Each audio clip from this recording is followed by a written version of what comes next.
Bien. Alhamdulillah. Alhamdulillah.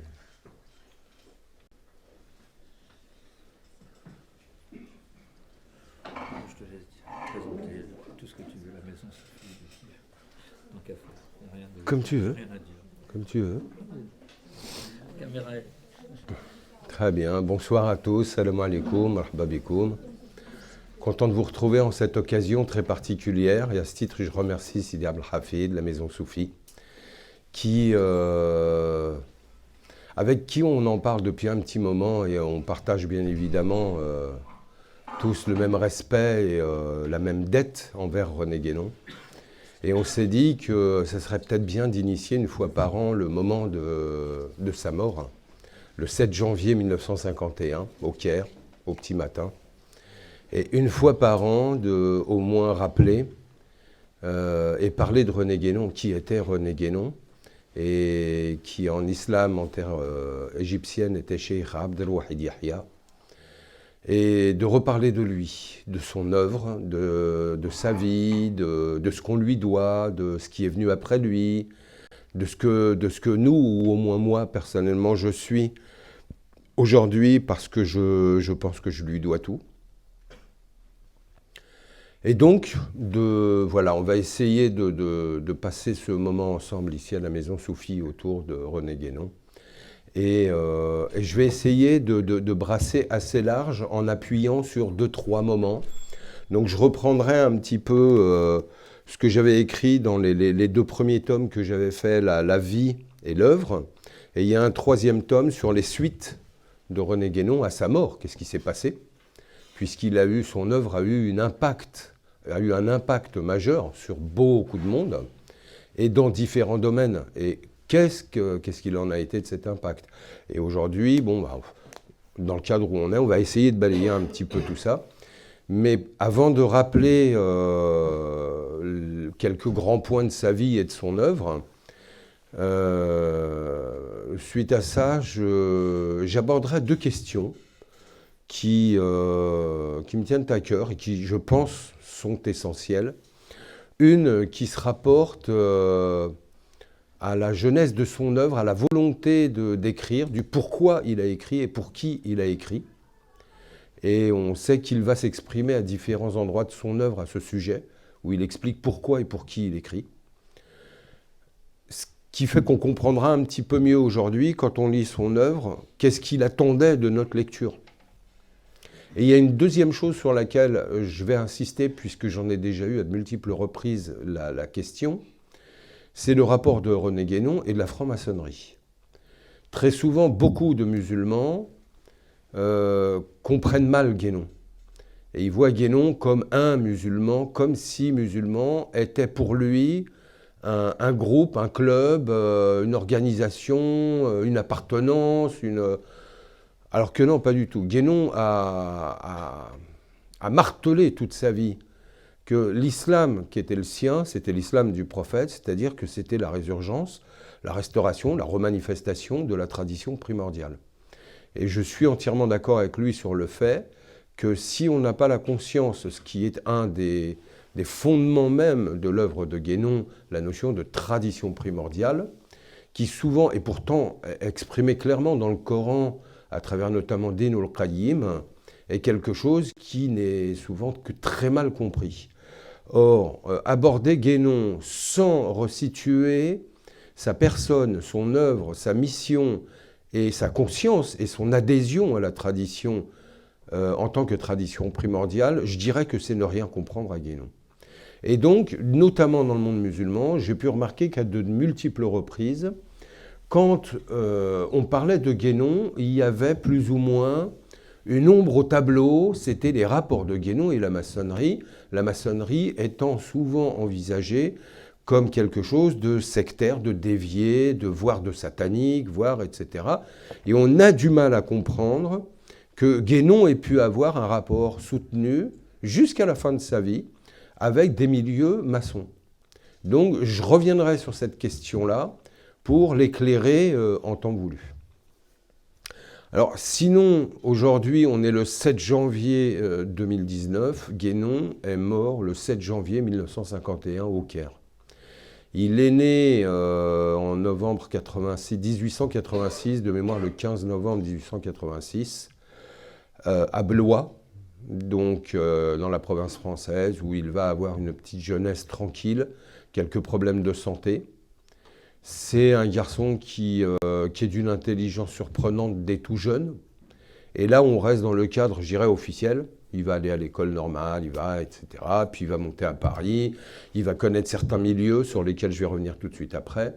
Alors qu'en réalité, il faudrait peut-être revenir sur autre chose et aborder notamment les quelques points d'ombre de la vie de Guénon. Parce qu'en fait, et ça reste des points d'ombre, donc même si moi je me suis aventuré déjà à pouvoir donner des hypothèses, ça ne reste que des hypothèses. C'est que l'on a quelqu'un qui va grandir à Blois, qui va avoir quelques rapports.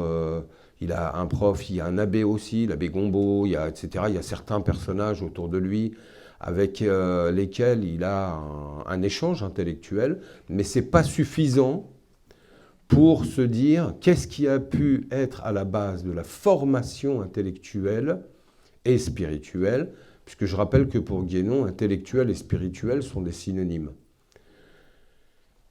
Qu'est-ce qui a pu être à l'origine d'une connaissance aussi profonde et aussi vaste? C'est-à-dire qu'il connaît à peu près 13 langues. Quand il arrive à Paris en 1906, il va très rapidement donner des conférences en cercle fermé dans lesquelles on va retrouver tous les grands axes de son œuvre, toutes les grandes thématiques. Hein, on a par exemple des travaux sur des chapitres même entiers de conférences qui sont repris et qui ne sont parus qu'en 1946 dans le règne de la quantité. Alors qu'en fait, dès 1906, on retrouve déjà plusieurs chapitres qui sont donnés sous forme de conférences. Concernant les principes du calcul infinitésimal, tout le socle métaphysique de l'infini véritable qui est repris, c'est pareil, dès 20 ans, on a des écrits, on a des traces de conférences, où là encore une fois, c'est complètement maîtrisé. Il va en 1908 faire une conférence, par exemple, sur le symbolisme de la croix qui ne paraîtra que plus de 20 ans plus tard, 25 ans plus tard. Alors qu'en fait, dès 1908, dans la conférence qu'il fait, toute la grande lignée du symbolisme de la croix, il est déjà donné en conférence. Et là où ça pose une question, c'est où a-t-il pu acquérir ces connaissances? Aussi jeune et des Blois, puisque quand il arrive à Paris, on voit que la maîtrise est déjà là. Sa maîtrise va évoluer dans la terminologie. La fréquentation de certains milieux va lui apporter un bagage terminologique, mais sur le fond, sur les grandes lignes de son œuvre, tout est déjà posé. Il y a même certains chapitres dans lesquels, même au plan terminologique, il ne changera quasi rien du tout 25 ans plus tard. Et c'est là qu'une toute première question se pose, qui a été la fameuse question des sources. Et je pense que dans un cas comme ça, dans le cas d'un Guénon en particulier, mais pas que, c'est qu'en fait les sources ne sont jamais réellement identifiables. Parce qu'il peut y avoir ce que j'appellerais des sources humaines, horizontales, où on va aller dans certaines œuvres, on va avoir des relations avec certains milieux, on va avoir à des Paris, il fréquente des cercles intellectuels et littéraires sur Paris où il a des échanges. Donc on peut dire que là, il y a certaines choses dont il va acquérir la connaissance, mais c'est loin d'être suffisant. Il a par exemple une connaissance de l'hindouisme et du taoïsme qui est inégalée. Et à son époque, il va corriger les meilleurs hindouisants, les meilleurs universitaires. Donc d'où tire-t-il ses connaissances? Or, on sait qu'il a des relations directement avec des maîtres du Tao et des maîtres de l'hindouisme. Comment, pourquoi, sous quelle forme on ne lui connaît pas de voyage en Inde, par exemple, alors qu'on sait qu'il a une connaissance de l'hindouisme qui est très profonde, jusqu'en dans la terminologie, dans la maîtrise du sanskrit. Et on va retrouver plus tard certains poèmes inédits dans lesquels il va les dédier à des maîtres hindous. Donc, Il n'en dit pas plus. Qui sont ses maîtres? Comment est-ce qu'il est en relation avec? Qu'est-ce que... Ça reste un gros point d'interrogation. Donc, en fait, ce qui se passe, c'est que, encore une fois, dans la vie d'un être missionné et d'exception, puisqu'on a réellement un être d'exception à ce niveau-là, c'est qu'il y aura toujours des zones d'ombre, il y aura toujours des flous, il y aura toujours des incertitudes, parce qu'il y a tout simplement la main du divin. Il y a toujours la main du divin, il y a toujours l'inspiration, il y a toujours une qualité exceptionnelle. Il y a un être qui est, comme le disait Michel Valsan, préparé de longue date par les matrices de la sagesse. On est face à des êtres d'exception.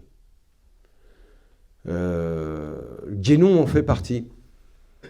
Et donc sur sa jeunesse, en soi, on n'a pas grand chose, quoi. C'est l'être lambda, il va aller à l'école, il va passer le bac, il va être matheux, philo, etc. Il arrive à Paris. Quand il arrive à Paris, il va fréquenter quelques milieux sur lesquels on n'a pas trop compris d'ailleurs pourquoi il les fréquentait, les milieux occultistes, les milieux théosophistes, spirites, etc. Il va participer à des fondements de mouvements comme l'ordre du Temple rénové, l'église gnostique, etc. Et en fait, dans une lettre à Noël Maurice Denis Boulet, il va s'en expliquer et il va lui dire « J'étais venu pour pouvoir extirper de ces milieux les êtres de qualité qui les fréquentaient, et en même temps pour détruire ces ordres de l'intérieur. » Donc en fait, à travers ces mots, on s'aperçoit que Guénon savait à qui il avait affaire. Et de surcroît, ce qui se jouait à ce moment-là n'était pas aussi facile qu'on peut le penser. Quelqu'un comme Téder, par exemple, Guénon a des propos le concernant disons qu'il a été approché par des autorités orientales et qu'il avait réellement un bagage, une transmission, il avait une espèce de mission. Mais que le personnage n'étant pas à la hauteur, en fait, il y a eu la réception partielle de quelque chose qui n'a pas pu aboutir. Et il dira un petit peu la même chose de Sylvestre de Sacy, Saint-Alvèdre, etc., en disant que voilà, c'est des gens qui avaient touché à quelque chose. Quand c'est Saint-Alvèdre qui fait déjà un travail sur l'archéomètre. L'archéomètre est un symbole purement traditionnel qu'il reçoit d'Orient, mais dont, là, encore une fois, la compréhension va être partielle. Et quelque part, Guénon va être un peu l'aboutissement de tout ça. Et il va avoir ces contacts-là, et il va être réceptacle d'une transmission, notamment d'Orient, ce qui lui permettra d'avoir une connaissance pointue, notamment des traditions orientales. D'ailleurs, lui-même dira, il se qualifiera d'oriental. Il dit, on n'a absolument rien à faire avec l'Occident, on n'a jamais été rattaché à l'Occident, au moins traditionnellement, nous sommes orientales.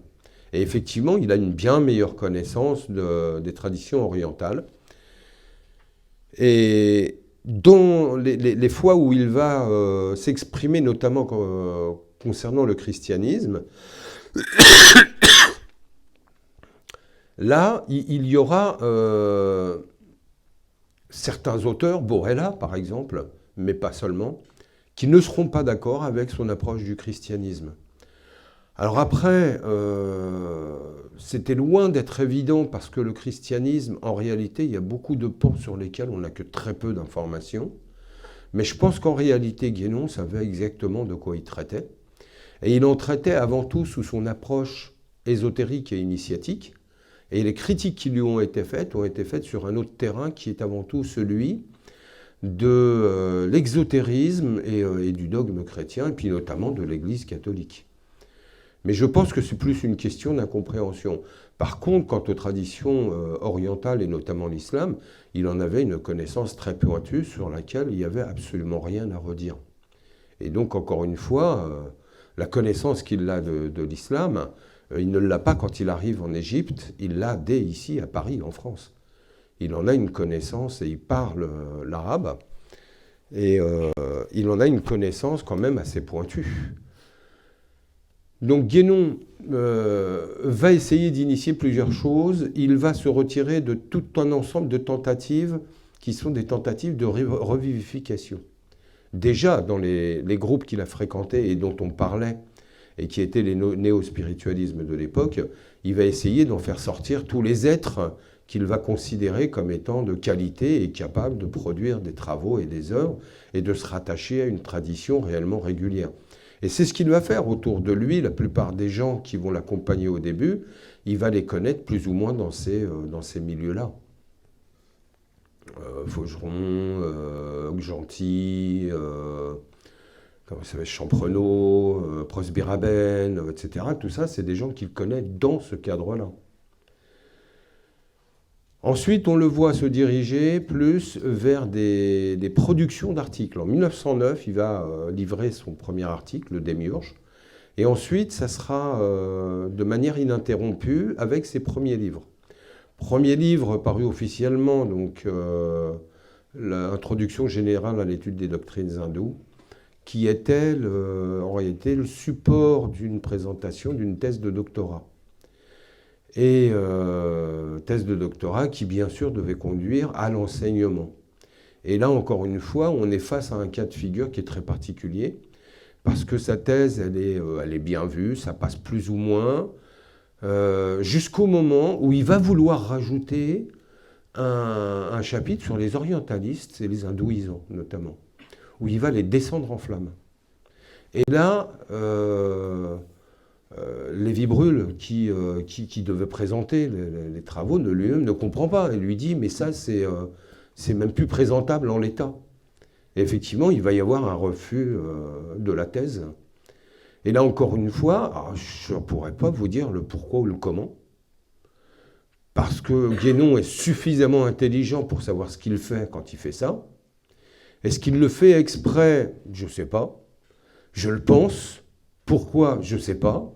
Mais en tout cas, c'est encore une fois énigmatique, parce que le doctorat aurait pu lui ouvrir les portes de l'enseignement universitaire. Alors, est-ce que par là, il aurait pu toucher beaucoup de monde ou pas? Je ne sais pas trop. Mais s'il fait ça, à mon avis, il sait ce qu'il fait. Comme dans le rapport qu'il aura, de toute façon, avec tout ce qui va être institutionnel dans les formes de la tradition occidentale, et notamment donc catholique et franc-maçonne. Et on s'aperçoit qu'avec toutes les institutions, il va être en problème et qu'il va constituer des réseaux parallèles. Et donc des réseaux de personnalités qui partagent ses points de vue et avec lesquels il va collaborer et avec lesquels ils vont réussir de manière générale à produire un certain nombre d'œuvres très intéressantes.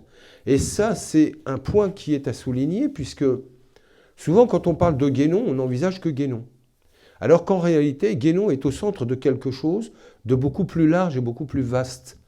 Et il va influencer énormément de monde quant à production d'œuvres, quant à participation à des revues, par le biais d'articles, etc. Et là, en fait... Ce qui est intéressant, c'est que l'impact de Guénon sur le travaux de ses collaborateurs est suffisamment important pour que l'on puisse vraiment s'intéresser à la lecture des travaux de ses collaborateurs. Parce que quelque part, en les lisant, on lit un peu du Guénon. Et au combien on s'en rend compte, notamment quand dans les comptes rendus, il va faire des comptes rendus de livres. Et on voit que les auteurs, certains du moins, vont tenir compte de ces comptes rendus. Et je pense par exemple à un exemple, Gaston Georgel, sur toute la cyclologie. Il a une première édition à laquelle Guénon va apporter énormément de corrections. Et il va en tenir compte et ils vont avoir une correspondance dans laquelle il va même lui apporter des précisions et des développements que Georgel n'avait pas vus dans sa première édition. Et dans la deuxième édition, il en tient compte. Donc, quelque part, quand on lit du Georgel, en bonne partie, on lit du Guénon. Et ça, c'est important à comprendre. C'est comme tous les collaborateurs avec lesquels il avait partagé les pages de la gnose, le voile d'Isis, les études traditionnelles. Guénon avait quand même avait une mainmise sur ces choses-là. Et il avait insisté pour que notamment certains collaborateurs soient évacués des pages de ces revues parce que c'était d'un niveau bien trop faible. C'était trop mauvais pour pouvoir... Donc il a voulu remonter le niveau de ces revues. Et donc en fait ces revues, à nouveau je dirais, elles sont intéressantes à lire entièrement et non pas simplement les articles de Guénon. Et c'est là qu'on voit à quel point Guénon a eu un impact central sur toute l'activité intellectuelle de son temps, et je dirais même des époques suivantes. L'impact de Guénon a été très important. D'ailleurs, il y a un très bon travail dont j'avais fait un compte-rendu sur ma chaîne Saute 24, qui est un travail de Xavier Accard, qui avait écrit notamment sur l'impact de Guénon dans les différents milieux, artistiques, littéraires, intellectuels, traditionnels, etc., à travers un livre qui s'appelle René Guénon, Le renversement des clartés. Et il avait bien mis un jour quelle avait été l'ampleur de l'impact de Guénon à ce niveau-là. Et je dirais qu'aujourd'hui, c'est pareil. Jusque dans les milieux politiques, l'impact de Guénon c'était la femme d'André Malraux qui disait à un ami que dès qu'un livre de Guénon sortait, André Malraux courait acheter la première édition. C'était Guénon, comme De Gaulle était un lecteur assidu de Guénon. Donc en fait, il y avait un impact. Je me souviens avoir fait, par le biais de mon éditeur, j'avais fait le salon du livre, il doit y avoir 3 ans, quelque chose comme ça, quand mon tome 1 était sorti. Et donc mon éditeur avait fait le salon du livre à Paris, pour vous donner une idée de l'impact de Guénon dans tous les milieux. Et sur ces stands, il avait mis mon tome 1, et tout d'un coup, on a les visites officielles, et à l'époque, c'était François Hollande, le président. François Hollande passe dans les allées, il regarde, et tout d'un coup, il voit ce livre avec la photo de Guénon. Il s'arrête. Et il dit « Ah, René Guénon ? Vous avez écrit sur René Guénon ? René Guénon est très important. Il faut vraiment le lire. C'est un auteur important. » François Hollande, qu'est-ce qu'il fait ? Il prend le livre et il l'embarque. Donc mon éditeur n'a rien dit, il l'a laissé. Mais grosso modo, voilà quoi. Quelqu'un comme François Hollande, et c'est pas le seul, dans toutes les sphères politiques, Guénon est beaucoup plus connu qu'on ne le pense. C'est une œuvre qui est lue et relue et que l'on utilise dans tous les milieux. Des fois pas à bon escient, mais qui est utilisée dans tous les milieux. Donc là, on arrive à l'époque où René Guénon va se rapprocher de son départ en Égypte. Donc on fait un petit retour quand même en arrière, parce que là on était beaucoup plus sur son œuvre, son travail. Alors cette partie-là de l'œuvre de Guénon, cette partie de sa vie, va avant tout être la dénonciation du monde moderne. Et donc il y a l'introduction générale en 21, puis ils vont suivre Orient et Occident, le théosophisme, l'erreur spirit, etc. Va suivre également en 24 l'ésotérisme de Dante, où on est encore une fois dans les rapports de l'autorité spirituelle et du pouvoir temporel. Et on est dans une période, en 27, la crise du monde moderne, puis va suivre également autorité spirituelle et pouvoir temporel, qui est un thème déjà abordé dans l'ésotérisme de Dante. Et on est à l'orée, on est entre les deux guerres. Le gros de l'œuvre de Guénon se passe entre les deux guerres. Ce qu'il va publier à la suite de la Seconde Guerre mondiale, il publie 4 livres d'un coup, mais parce qu'il n'y a plus de relations avec la France. C'est la Seconde Guerre mondiale. Il n'y a plus de courrier, il n'y a plus d'échanges, il n'y a plus même des problèmes éditoriaux. Chez Cornac, son éditeur, avait des problèmes de papier, il avait tous les problèmes du monde. Et donc, en fin 45-46, il va sortir 4 livres. Donc, de mémoire, il y a la Grande Triade, il y a le règne de la quantité, il y a le principe du calcul infinitésimal. Et il y en a un 4e qui m'échappe, si quelqu'un l'a en tête. Principe, règne de la quantité, Grande Triade. Ça me reviendra. On fera comme Orangina, on secourra quand la pulpe elle remontera, ça reviendra. Persualisation, Pardon? Persualisation, sorti à ce moment-là aussi. Ouais, je pense, ouais, je crois que c'est ça. 46 aussi. Ouais. Le tout dernier, c'est... en fait, ils sortent... oui, c'est ça, c'est aperçu sur l'initiation. Merci. Et donc, toute la première partie, puisqu'en fait, son œuvre, elle a également une structure. C'est la structure de sa vie. C'est toute la première partie de sa vie qu'on va pouvoir appeler de sa vie de missionnaire, où il va écrire, où il va intervenir, où il va, etc. C'est la période parisienne.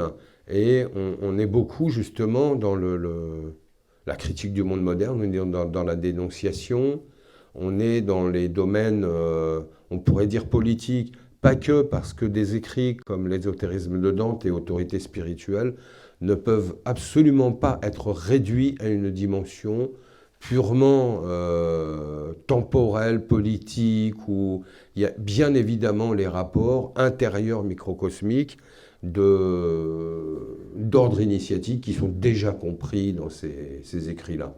Mais disons qu'ils n'apparaissent peut-être pas aussi clairement, c'est vraiment dans une seconde lecture et en second plan qu'on peut aller le percevoir, alors que dans les écrits du Caire, là c'est vraiment des livraisons d'ordre initiatique assumées. Il va avoir cette période à cheval qui va aller des années 27-28 jusqu'à 32-33 et qui vont marquer son départ en Égypte. Et en fait, on s'aperçoit que son départ en Égypte est quelque chose qu'il envisage depuis bien plus longtemps, puisque déjà en 1908, il avait des projets avec notamment Léon Champrenault. Il va réitérer ses projets avec Ivan Agueli un petit peu plus tard, dans les années 12-13, mais ça ne se réalisera jamais, notamment parce qu'il va à cette époque-là se marier avec Berthe Loury, et avec laquelle il va vivre à Paris et qu'il va décéder en 1928. Et au décès de son épouse, avec laquelle il n'a pas d'enfant,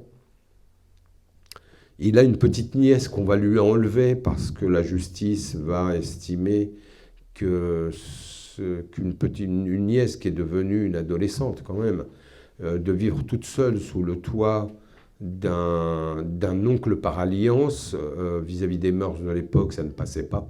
Donc on va lui enlever. Et à partir de là, il va se retrouver tout seul.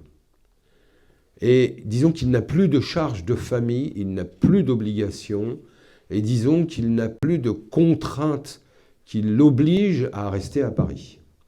Bon, malgré tout, à cette époque-là, c'est aussi l'époque où il va rencontrer Madame Dina, une milliardaire qui va essayer de l'aider dans ses projets éditoriaux, ce qu'elle va faire pendant quelques années d'ailleurs, même monter une boîte d'édition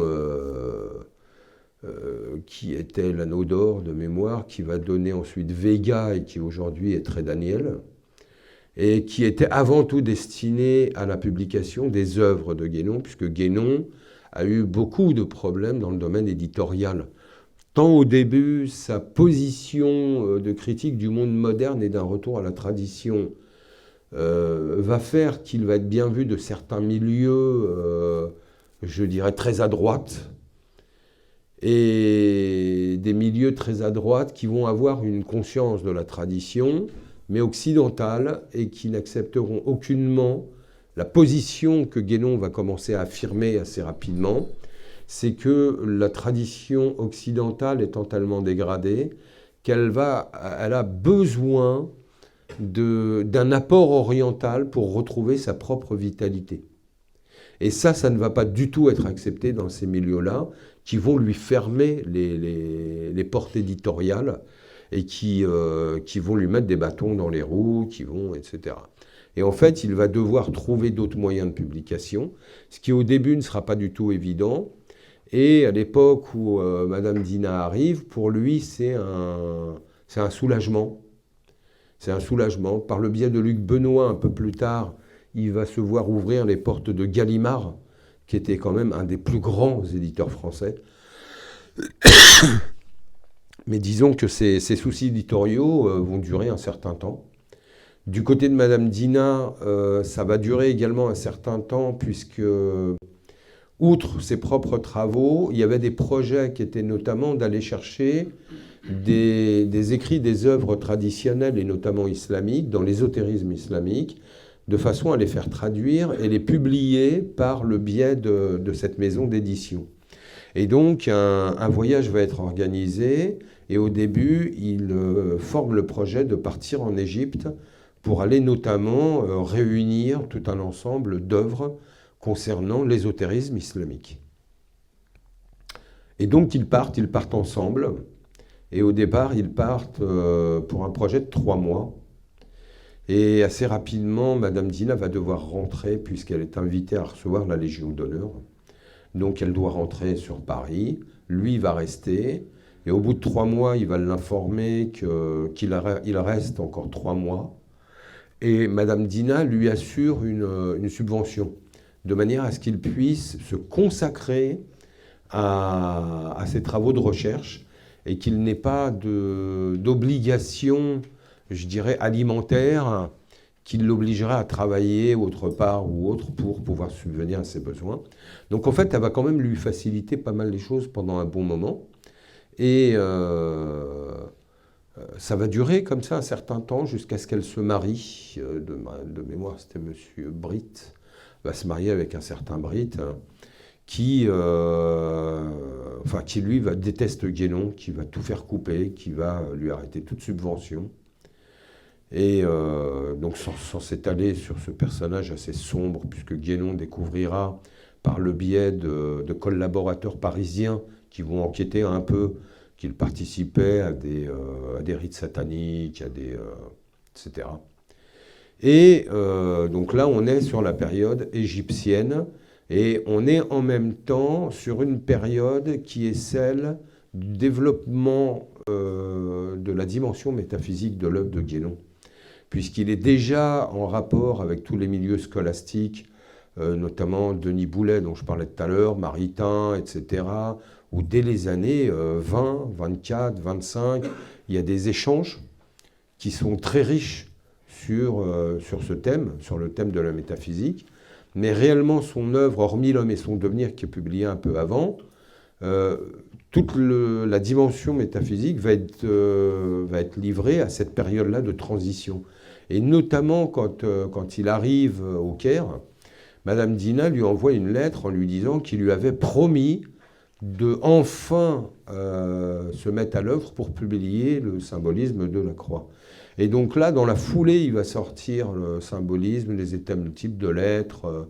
Donc là, on a le gros de son œuvre. Il avait toute une préparation de travail également sur l'infini et la substance, etc., qui finalement n'est jamais sorti, qui est resté sous le coude, mais qui là aussi était de la même époque et qui était destiné à compléter tout le pan métaphysique de l'œuvre. Après, ça, on va le retrouver plus tard. Le développement qui n'est jamais sorti sur l'infini, Guénon va plus ou moins le reprendre dans les principes du calcul infinitésimal, qui est en fait à la base, c'est le support d'une agrégation. Il voulait passer l'agrég à la Sorbonne, et il avait développé ce travail. Et finalement, il ne le sortira en livre que parmi les 4 derniers dont on parlait tout à l'heure, en 1945-46, et qu'on peut regarder comme étant une conclusion de son œuvre, parce qu'à nouveau, il va reprendre les 3 axes majeurs de son œuvre. C'est-à-dire qu'il y a le premier axe, où il va faire la critique de l'infini quantitatif, notamment dans le monde universitaire. Et ensuite, il y a tout un pan qui est sur l'infini véritable, selon l'œil de la tradition. Et ensuite, il en a une dernière qui vont être celle des applications dans le mode mathématique, puisqu'on est dans la symbolique mathématique, et notamment à travers le calcul intégral, l'intégration, et la notion de passage à la limite. Et donc, en fait, là, on retrouve les trois pans majeurs de son œuvre. C'est la critique de l'erreur, l'affirmation de la vérité et le développement de la modalité initiatique qui permet de réaliser cet infini, mais au sein même d'une application. Donc, pour nous, au plan initiatique, dans nos vies. Et donc, pour revenir encore, et avant d'entrer sur la période égyptienne, et là, on va faire une petite parenthèse sur la question de la maçonnerie, puisque dès avant et dès ses arrivées à Paris, Guénon va appartenir à des mouvements maçonniques, notamment la loge Théba. Et Guénon a un rapport à ce niveau-là.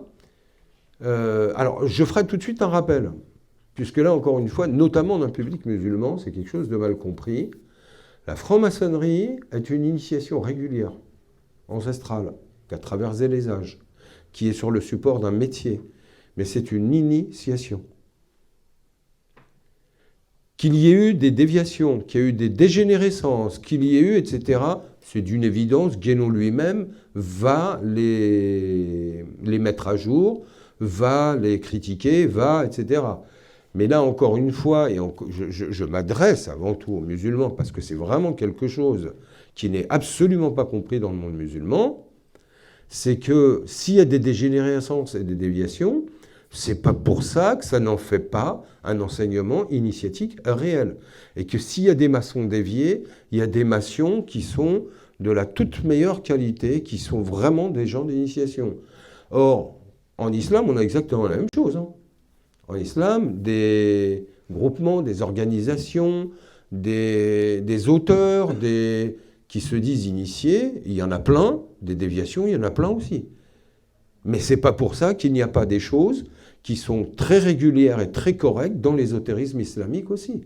Il y a des tariqas dans lesquels on trouve sa nourriture spirituelle, on trouve une assistance, on trouve un compagnonnage et on trouve tout ce qui nous permet un épanouissement spirituel.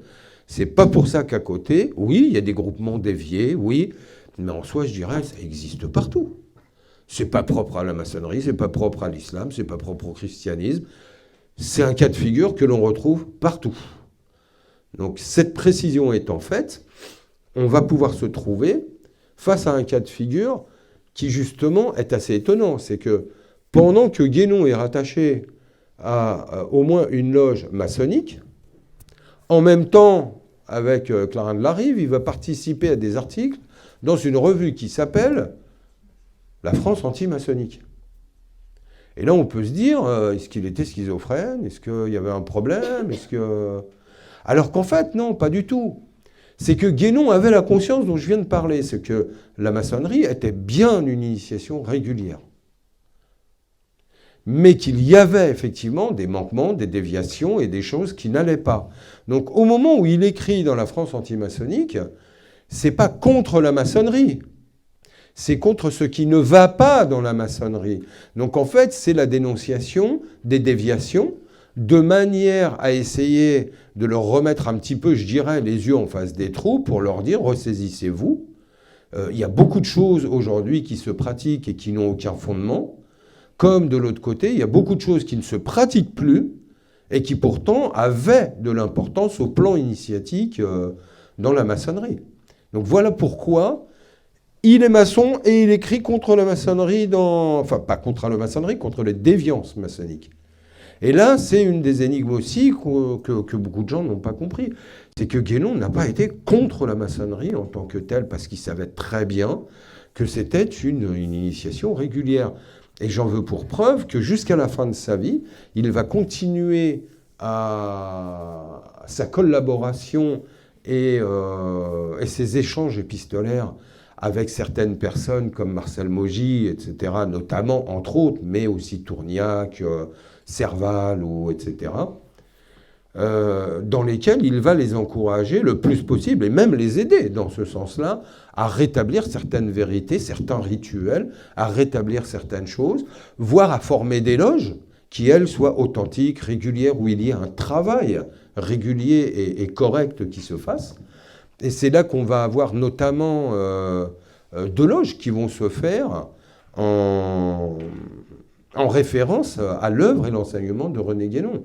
Et on va donc avoir la grande triade, et on aura les trois anneaux. Et alors, les trois anneaux ne durera pas très longtemps, c'était de mémoire une loge sauvage, qui se voulait justement sauvage pour être libre et ne dépendre d'aucune obédience. Ce qui, de l'autre côté, posait certains problèmes, et à la mort de Guénon, elle ne subsistera pas. Par contre, la grande triade va subsister jusqu'aujourd'hui, et elle sera fondée sur la référence directe aux enseignements de René Guénon. Donc ça sera un peu une concrétisation dans l'ordre maçonnique des projets de René Guénon, qui était tout simplement de réinsuffler la tradition là où il était possible de le faire. Car encore, et ça j'en parlerai juste après quand je parlerai de la mission de René Guénon, c'est que, agissant au nom de la tradition primordiale, Guénon n'était pas focalisé sur une forme traditionnelle. C'est-à-dire que là où l'esprit traditionnel pouvait être réinsufflé, il y produisait tous ses efforts. Et en soi, c'était très mohammedien, parce que quand on comprend certains épisodes de la vie du prophète, on s'aperçoit que c'est exactement ce qu'il fait.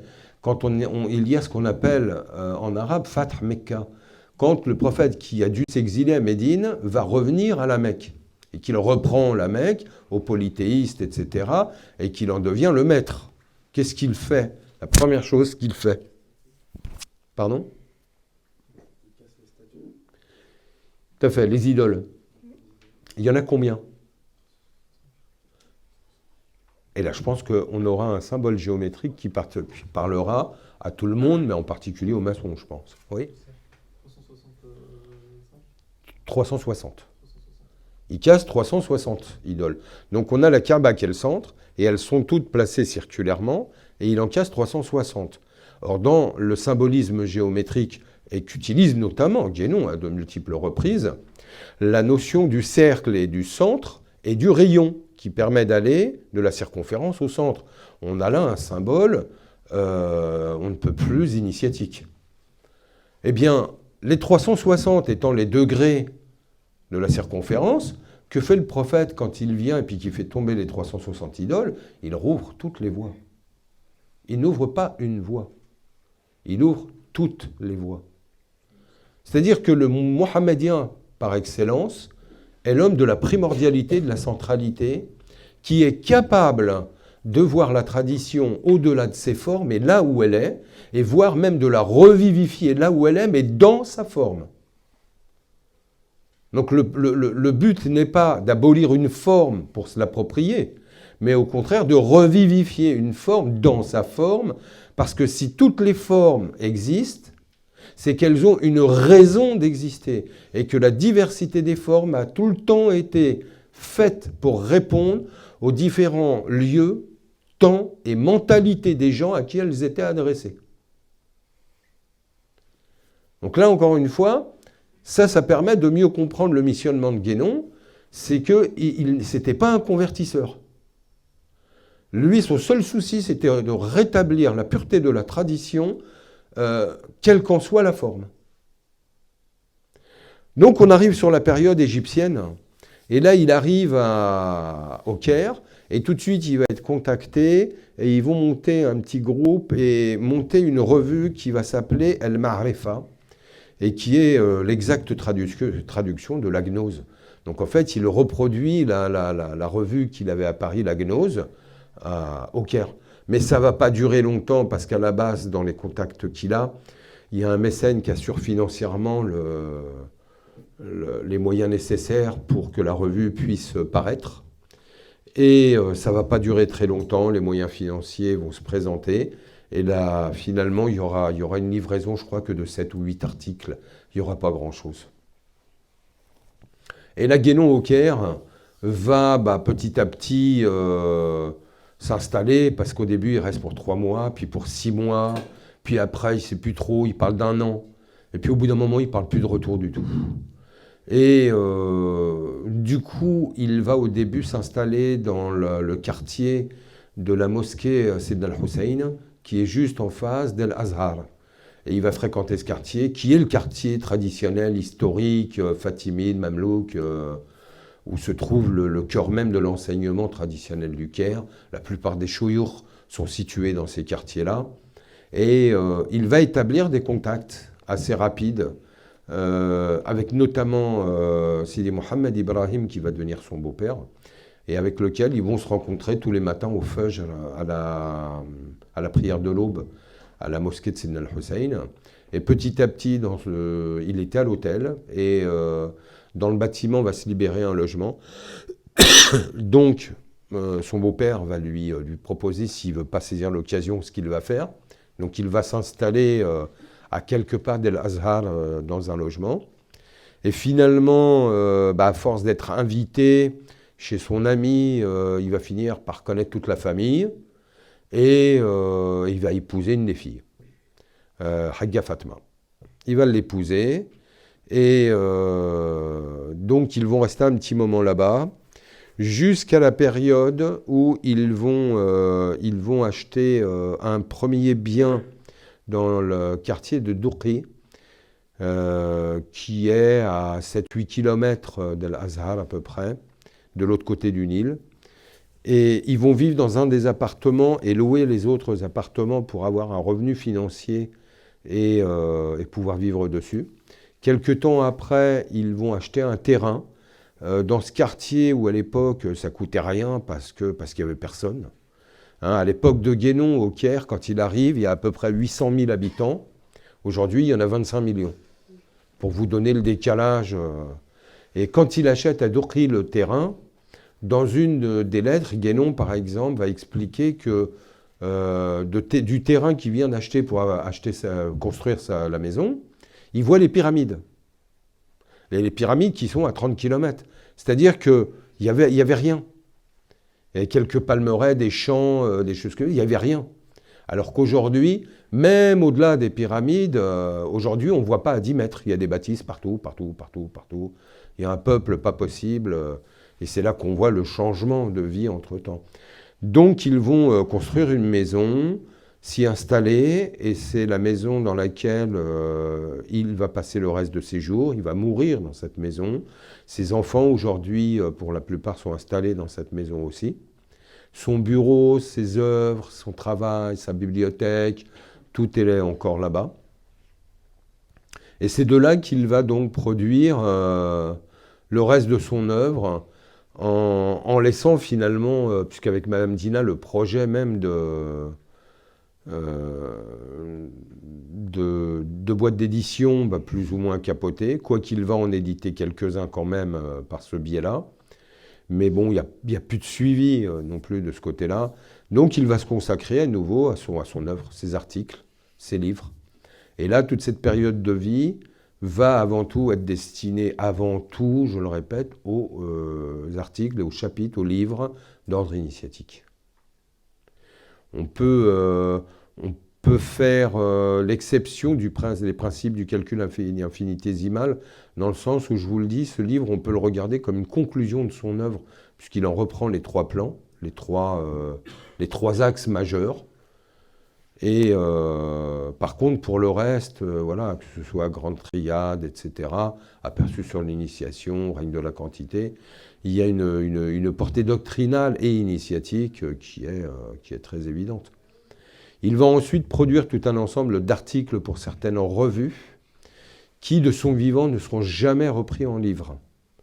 Et donc, il veillera et il donnera des conseils à ce niveau-là, justement, pour que ces articles ne disparaissent pas avec le temps, et donc, si possible, de les réunir en ouvrage posthume, ce qui va être fait par les premiers continuateurs dès son vivant, notamment Marcel Clavel, qui a été un collaborateur très, très, très proche, et qui a repris les études traditionnelles au départ de Guénon, etc. Et il va faire partie, comme Caudron, comme etc., certaines personnes, qui vont vraiment œuvrer dans le fait de réunir son œuvre, de constituer des ouvrages posthumes. Et plusieurs personnes y participeront. On aura également Marie Dore qui va produire certains de ces posthumes. On a Michel Valsan aussi, les symboles fondamentaux, etc. Ça, c'est Michel Valsan, avec Luc Benoît. Et c'est là qu'ils les font entrer, donc chez Gallimard. Et au total, il y a eu, de mémoire, c'est une dizaine d'ouvrages, 10 ouvrages de Guénon qui sont publiés par Gallimard. Et donc sa période Caillrotte, finalement, va faire de lui un mari, mais aussi un papa. Et chose étrange, c'est que lors de son premier mariage, il est marié un peu moins de 20 ans, mais il n'y a pas d'enfant. Second mariage, quand il arrive au Caire, pendant 10 ans, pas d'enfant. Et Guénon confiera qu'il était persuadé qu'il n'aurait pas d'enfant. Qu'il n'était pas fait pour ça ou qu'il n'aurait pas d'enfant. Et finalement, tout d'un coup, poum, les enfants arrivent les uns après les autres. Il va en avoir 5. Il y en a une qui va mourir quasi à la naissance. Et il va en rester 4. Actuellement, il y en a 3 de vivants. Il y en a un qui est décédé il y a assez longtemps maintenant, Ahmad, lors d'un accident de voiture. Mais voilà, donc on a un homme qui a une autre figure, quoi. C'est un papa, c'est un mari. Donc il va vivre de ce qu'il a là-bas sur place. Donc il y a toujours les quelques logements qu'il loue. La maison où il a déménagé. Pendant la guerre 39-45, les difficultés étant, il va devoir louer sa maison pour pouvoir tenir un peu les deux bouts et repartir habiter dans un petit logement.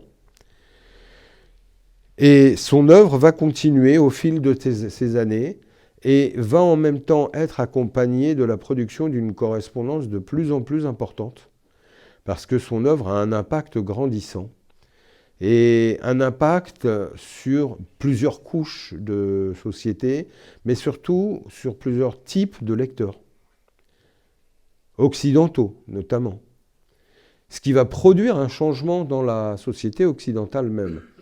Et là, j'en reviens au missionnement de Guénon, c'est qu'à plusieurs reprises, Guénon écrit et précise qu'il n'écrit que pour quelques personnes, parce qu'il sait très bien que, 1, ça ne sera pas compris, 2, c'est pas du tout les préoccupations de la majorité des gens. De surcroît, à son époque, on est dans un cadre où tout le monde ne jure que par les grandes idéologies de l'époque, matérialisme, industrialisation, positivisme, le progrès, la démocratie, etc. Ce sur quoi Guénon va quand même tirer à boulet rouge. Et c'est vrai que de par la société de son époque, à ce niveau-là, il y a une certaine incompréhension. On ne comprend pas comment il tire sur ce qui semble être la solution. Parce que je le rappelle encore une fois, on est entre deux guerres. Le gros de l'œuvre de Guénon se passe 14-18, 39-45, c'est là que se situe son œuvre.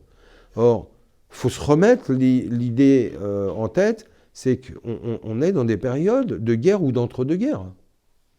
Il y a eu des morts, il y a eu du massacre, il y a eu des pays dévastés, il y a eu etc. Et quand on arrive avec un machinisme, et quand on arrive avec une industrie, avec du progrès, avec etc., on va vous libérer du joug de la société telle qu'elle est aujourd'hui, etc. Tout le monde ne jure que par ça. Donc Guénon a conscience qu'il s'adresse qu'à un public assez restreint. Mais malgré tout, un jour, il fera un aveu. C'est qu'il dira que son œuvre aura eu un impact beaucoup plus large qu'il ne le pensait. Et il dira, je suis surpris qu'il y ait encore des hommes qui soient capables de réfléchir et qui pour lesquels une machine et des tractations commerciales ne sont pas un aboutissement. Et à partir de là, il va, dans certains autres passages, donner des précisions. Et il va notamment parler de ceux qui ont encore des yeux pour voir et des oreilles pour entendre, qui ne sont pas effrayés par les premiers événements, qui sont capables d'entrer dans la grande solitude, il va donner tout un ensemble de critères concernant les gens pour qui il écrit. Mais le pourquoi il écrit, en fait, il va dire il va constituer la formation et il va aider à la formation du noyau de gens qui seront les germes qui passeront le cycle futur. Donc on voit qu'il y a une mission même eschatologique, qu'il y a une conscience que l'on est à une fin de cycle, qu'il y a des choses qui sont en train de s'épuiser, qu'il y a une intellectualité, une spiritualité, une tradition qui a été complètement galvaudée, défigurée, qui aujourd'hui n'est absolument plus comprise. Et Guénon va avoir pour mission avant tout de rétablir toutes ces vérités, d'expliquer, de donner les clés, de conseiller même certaines œuvres, de rappeler vers la tradition, etc. Et à partir de là, il ne le fait pas simplement pour retrouver la notion de tradition ou pour critiquer le monde moderne. Non, il y a une perspective qui est bien claire. Et ça, c'est vraiment notre situation cyclique actuelle qui permet de la comprendre. C'est que quand on est à la fin du Kali Yuga du 7e Manvantara, on sait qu'on est au centre du centre. Entre les 7 premiers et les 7 derniers, on est dans une position centrale qui retrouve son expression dans un symbolisme spatial dans le Coran, où un verset dit إن الله خلق سبع سماوات ومن الأرض مثلهن وبينهما يتنزل الأمر. Allah a créé 7 cieux, 7 terres, et juste entre eux descend l'ordre divin. Or, l'ordre divin, c'est ce qui descend sur l'esprit. L'esprit pur, c'est à cet endroit qui se trouve. C'est-à-dire que pour nous, même cycliquement, on est à ce moment-là. Et ça, Guénon, on a une conscience aiguë, et il va la produire à travers ses œuvres. Et les gens pour qui il écrit, il écrit pour les prévenir de ce qui va être attendu d'eux. C'est-à-dire, on ne vient pas simplement à la tradition pour soulager ses propres problèmes ou trouver un sens à sa propre vie, et le reste, au revoir. Non, à un moment donné, on va plus loin que ça, et on doit prendre conscience que l'on a tous, autant qu'on est, une mission sur Terre, la mission que le Coran appelle la mission califale, qui est celle de la représentation du divin sur Terre. Il y a une arche à constituer, il y a des choses à préserver. Et ça ne sera que l'apanage de certains. On voit déjà actuellement, dans l'état actuel des choses sur Terre, ô combien la notion même de tradition est quelque chose de quasi absent. On a l'impression de parler chinois quand on parle tradition et le reste à la grande majorité des gens. Donc, quand de surcroît, on va pas seulement parler religion et le reste, mais qu'on va dépasser ce cadre et qu'on va parler tradition, on va parler ésotérisme, on va parler initiation, on va parler métaphysique, là, on est dans du chinois au carré. La grande majorité des gens n'y comprennent absolument rien. Le premier article de Guénon, 1909, aujourd'hui, on est en 2019, 110 ans. Pour beaucoup de gens aujourd'hui, puis on en parlait tout à l'heure, Serge, où tu me disais qu'effectivement aujourd'hui, et je suis d'accord avec toi, Guénon, pour la grande majorité des gens, est dur à lire. Mais ce, pour plusieurs raisons, parce que les idées qu'il développe sont devenues de plus en plus étrangères, mais de surcroît même le français qu'il utilise. C'est qu'aujourd'hui, on a des jeunes qui arrivent au bac, il y a une faute d'orthographe à toutes les phrases. À toutes les phrases, il y a une maîtrise du français qui est catastrophique. C'est dès que tu emploies un mot, un minimum précis, étymologiquement, on te demande grosso modo en quelle langue tu parles. Et là, il est sûr que c'est délicat parce que justement, le propre d'une œuvre comme celle de Guénon, mais on pourrait reprendre les autres, au moins Ibn Arabi par exemple en islam, mais dans d'autres traditions, je pense que toutes les grandes figures comme Eckhart, Dante, etc., n'utilisaient aucun mot à la légère, et qu'au moment où un mot était utilisé, c'est que pour cela, il y avait une très bonne raison. Et une amie dernièrement me faisait remarquer que quand on parle des femmes ou des épouses de dans le Coran, en fait, il y a une multitude de vocables qui sont utilisés. et qu'il n'est pas anodin que dans tel cas ce soit tel vocable, imra, sahiba, zaouja, etc. Et que les nuances de chaque mot ont une importance, ont une portée et débouchent sur un enseignement et une compréhension bien précise. Quand dans le Coran, Allah par exemple va donner un enseignement et en nous disant mais ceci ne peut le comprendre que ulul albab, al-muhsinin, al-aqiloun, ulin nuha, etc., etc. Tout ça, c'est pas équivalent. C'est pas équivalent, ça ne s'adresse pas à un même public. Donc, qu'est-ce que ça implique comme qualité de compréhension? Afala yatadabbarun al-Qur'an, yatadabbarun. Là, c'est pas yaqilun ou yatafakkarun, yatadabbarun. Encore une fois, on est dans un terme technique très précis qui implique un type de travaux et d'approche du verbe coranique ou à défaut duquel il y en aura toute une partie qu'on ne percevra pas. Or, Guénon a été très à cheval sur tout ça. Il a été très à cheval sur la signification des mots. Et aujourd'hui, c'est vrai que comme on n'a plus cette habitude, Guénon n'est pas facile à comprendre. Mais en soi, je dirais, est-ce que ces barrières de la difficulté de compréhension, ne serait-ce que linguistique, est-ce que ce n'est pas des critères de sélection, tout simplement?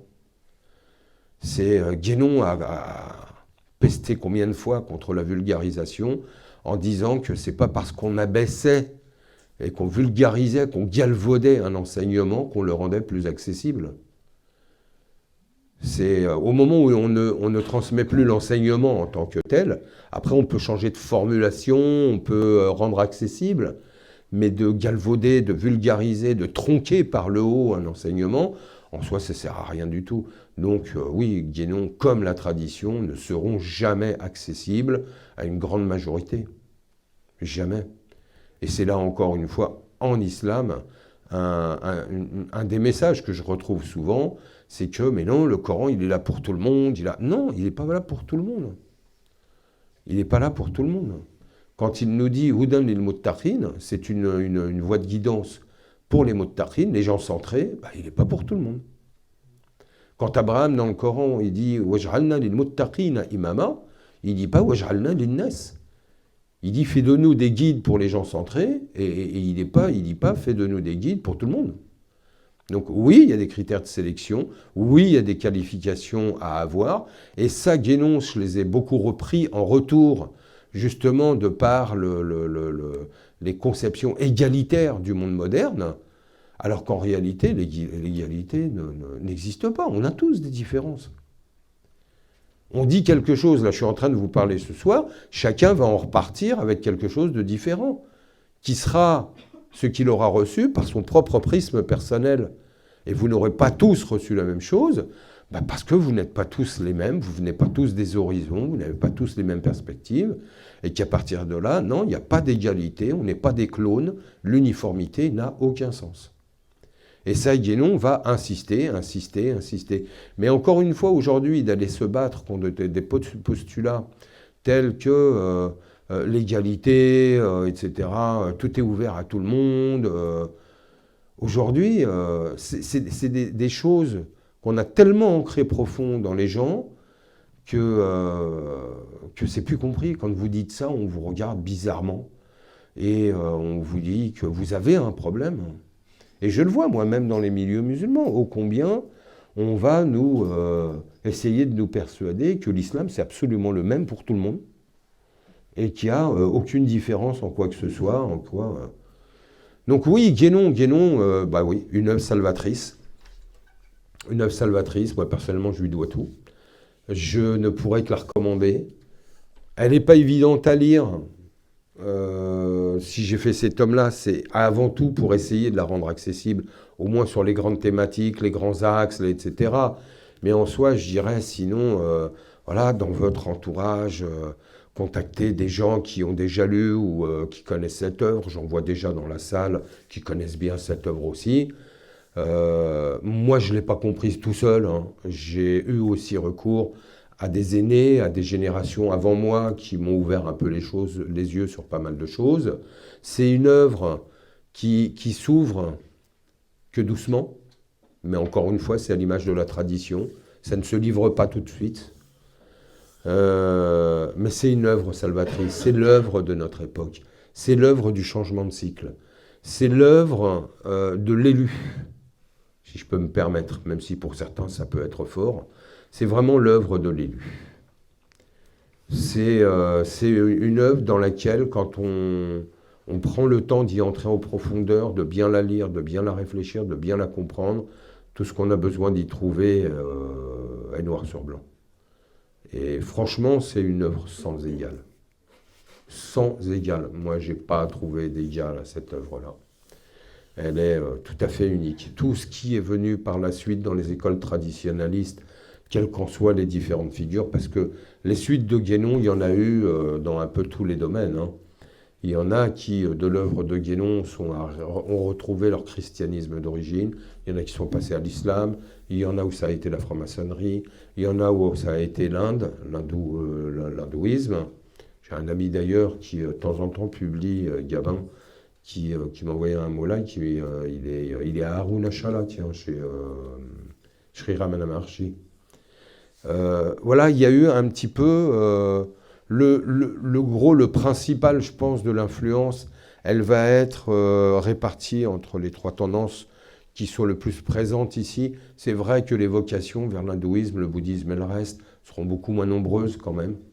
Mais ça va essentiellement être les traditions occidentales, donc christianisme, maçonnerie et orientale, l'islam. C'est vers là qu'il va y avoir le plus d'orientation des gens qui vont réellement chercher une initiation. Après, est-ce que l'œuvre de Guénon a été bien comprise?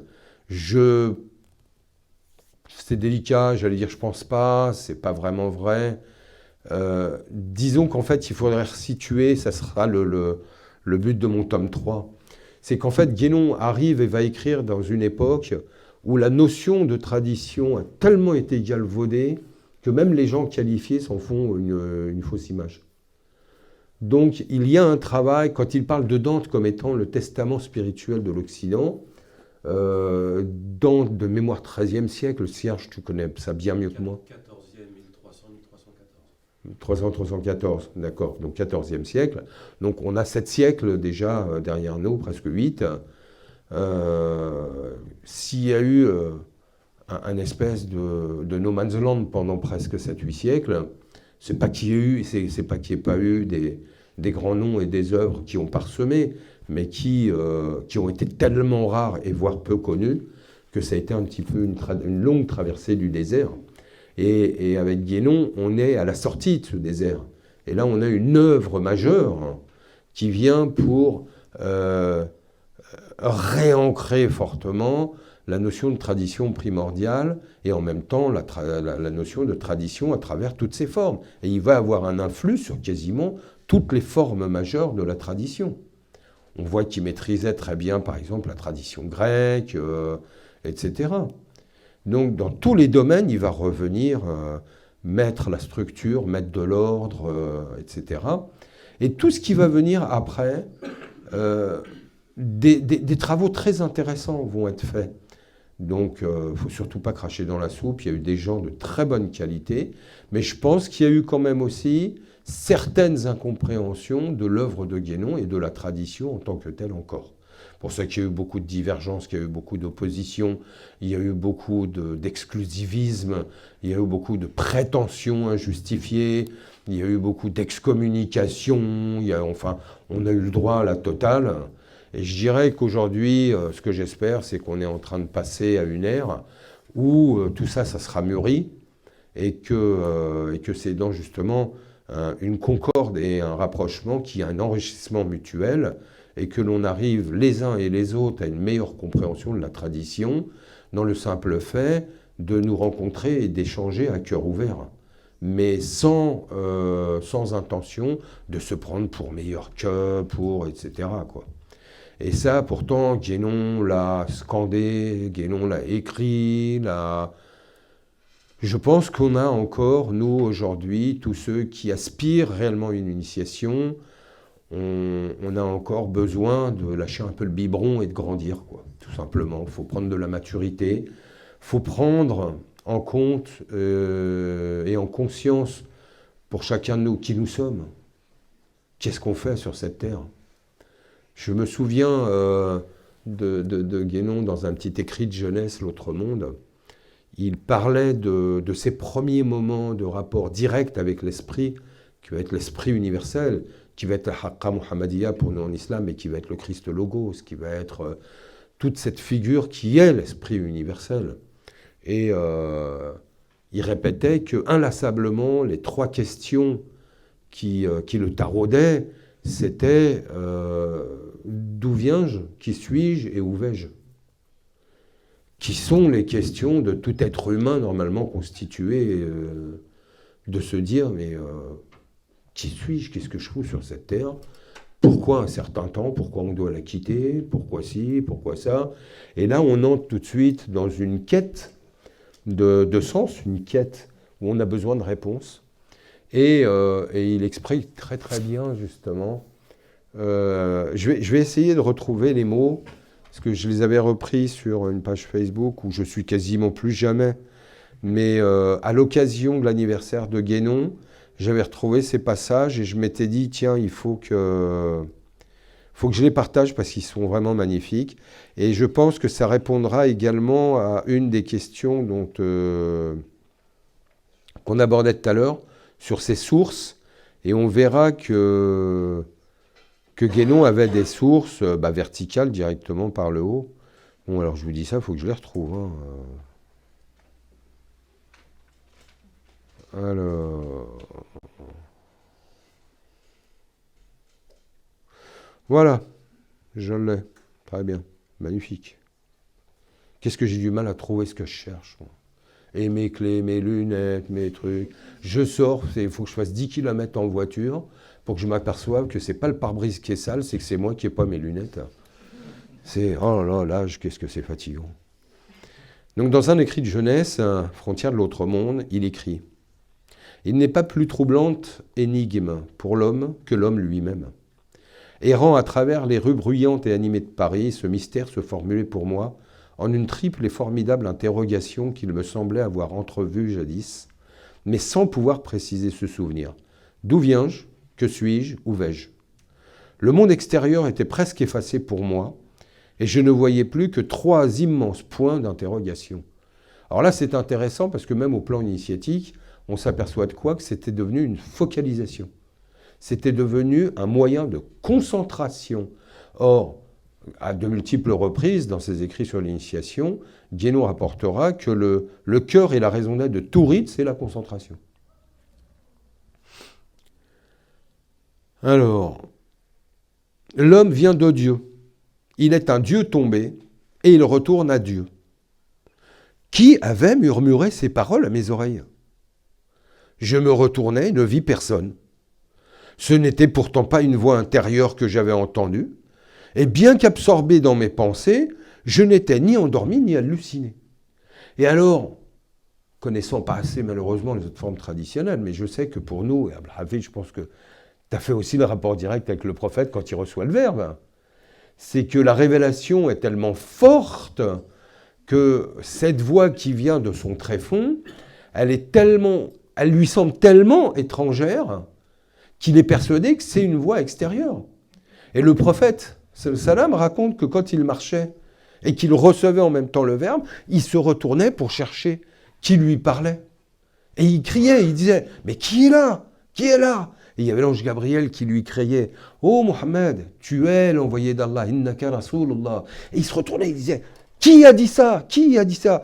Guénon s'est retrouvé plus ou moins dans la même situation où il se tournait, même sur lui-même, et il cherchait, il disait « Mais qui vient de me parler ?»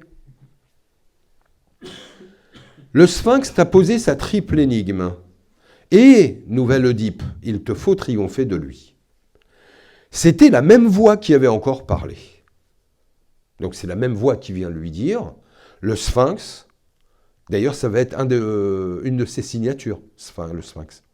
Le Sphinx t'a posé sa triple énigme, et, nouvelle Oedipe, il te faut triompher de lui.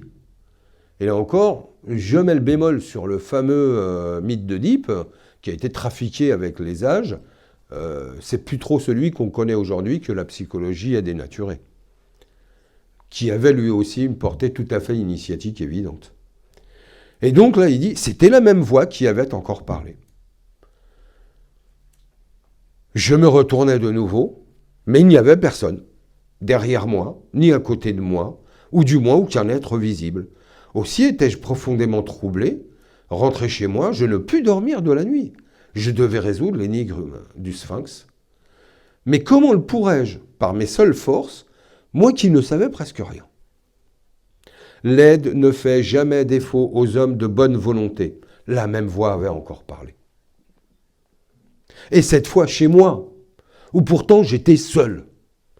J'en fus épouvanté, et je sortis en toute hâte espérant me distraire par le contact du monde extérieur. Et il continue comme ça en expliquant qu'à un moment donné, il va finir par s'habituer à ce contact, il va finir par l'identifier. Et on a là une des modalités de l'initiation de Guénon qui a été verticale et directe par l'Esprit universel directement, et qui fait d'ailleurs la hauteur de son élection et la primordialité de son message. Donc voilà, Guénon va consacrer sa vie ensuite à cette œuvre, à cette mission. Il va consacrer sa vie pour nous. Il va nous rappeler qui nous sommes et il va nous aider à nous-mêmes à répondre à ces trois questions, car chacun de nous y est confronté et chacun de nous a le devoir d'y répondre. Il n'y a que comme ça qu'il finira par se connaître lui-même et se connaître soi-même. Vous savez tous autant que moi à quel point c'est important dans un cadre initiatique. Et ce, jusqu'à la fin de ses jours, où il va alimenter une correspondance qui, en volume, fait à peu près 10 fois son œuvre minimum. Donc on voit qu'il passait même beaucoup plus de temps sur ses lettres que sur ses écrits à la fin, et qu'il n'arrivait même plus à répondre à tout le monde, ce qui lui coûtait une fortune en timbres. Alors, il y a des auteurs qui avaient la délicatesse de mettre des timbres au retour dans les lettres qu'ils lui envoyaient. Il y en a même qui pensaient et qui savaient que d'autres ne le feraient pas et qui mettaient tout un carnet de timbres à la place des autres pour compenser. Mais c'est vrai que Guénon, dans certains passages comme ça, s'en plaignait un petit peu. Il disait, mais ne serait-ce qu'en timbre, c'est une fortune que de répondre à tout le monde. Parce qu'à l'époque, voilà, quoi, pas d'internet, pas d'email, pas de...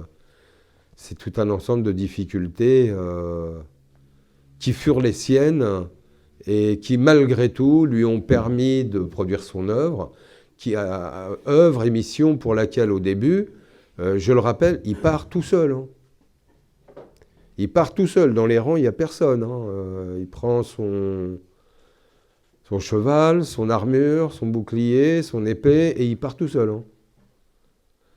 Donc voilà, merci Cheikh Abdelwahid Yahya, merci René Guénon, merci mon maître, je te dois tout. Merci beaucoup.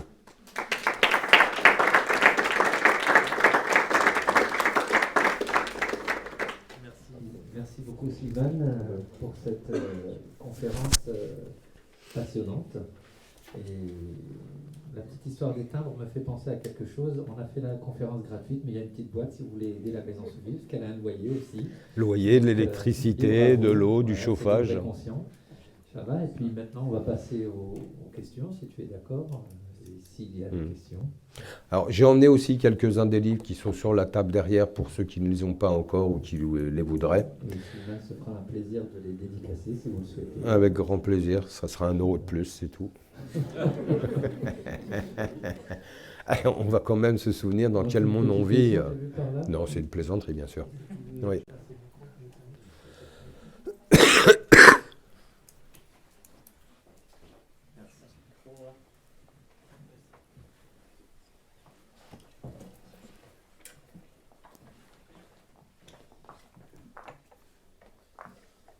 Bonjour, assalamu alaikum. Comme ça là. En fait, pour une personne qui voudrait commencer la lecture de René Guénon, qui s'y connaît pas du tout dans ce monde-là, quel ouvrage vous lui conseillerez pour débuter? Alors ça, j'en ai parlé dans le tome 2, justement. Parce qu'effectivement... Comme ça pour les... Oui, La question, c'était pour quelqu'un qui veut commencer à lire l'œuvre de René Guénon, par où commencer? Donc je disais que j'en parlais dans le tome 2, où justement je rappelais les trois axes fondamentaux de son œuvre, tout ce qui va toucher au monde moderne, la métaphysique, l'initiation. Donc je conseillais de reprendre dans l'ordre. Alors pour le premier, introduction générale, moi je le recommande franchement, parce que c'est vraiment une introduction générale où il va à brosser et aborder tout un ensemble de termes. Qu'est-ce que la tradition, l'exotérisme, etc. Il aborde beaucoup de noms, ce qui nous donne déjà un plan assez global de l'œuvre, puisqu'il aborde tous les thèmes, mais en même temps une approche de tout un tas de notions qu'il ne va faire que développer ensuite dans le reste de son œuvre. Après, concernant la mission de Guénon, très rapidement, on peut avoir Orient et Occident. Donc là, il clarifie vraiment bien pourquoi il écrit, à qui il écrit et qu'est-ce qu'il en attend. Ensuite, on peut avoir sur le pan de... alors, tout ce qui va être théosophisme, erreur spirit. Et à la base, il voulait écrire aussi sur l'occultisme.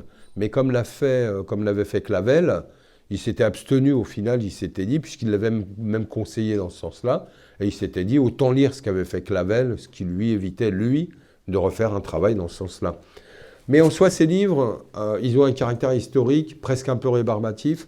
Malgré tout, je dirais qu'ils seraient pourtant à lire et à relire, parce qu'en fait, tout ce que Guénon va penser de la contre-initiation, et là où se trouve le réel danger, c'est dans ces livres-là qu'il en donne le détail et l'explication. Après, on a la crise du monde moderne, bien évidemment, qui est la critique du monde moderne, probablement la mieux structurée, la plus claire. C'est un des livres les plus faciles à lire.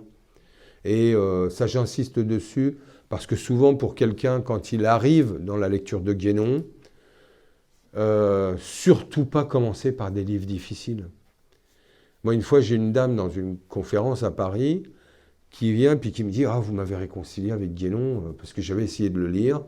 Et vraiment, ça avait été trop ardu, j'ai arrêté. » Et étant d'origine française, d'origine chrétienne, etc., bien qu'elle se disait athée à l'époque, etc., elle me dit, il m'a semblé qu'il m'aurait été beaucoup plus facile de lire le symbolisme de la croix. Et ce qui peut sembler logique au vu des choses. Alors que pour quiconque connaît le symbolisme de la croix, c'est un livre, c'est probablement le plus difficile. C'est un symbolisme géométrique qui peut en rebuter plus d'un.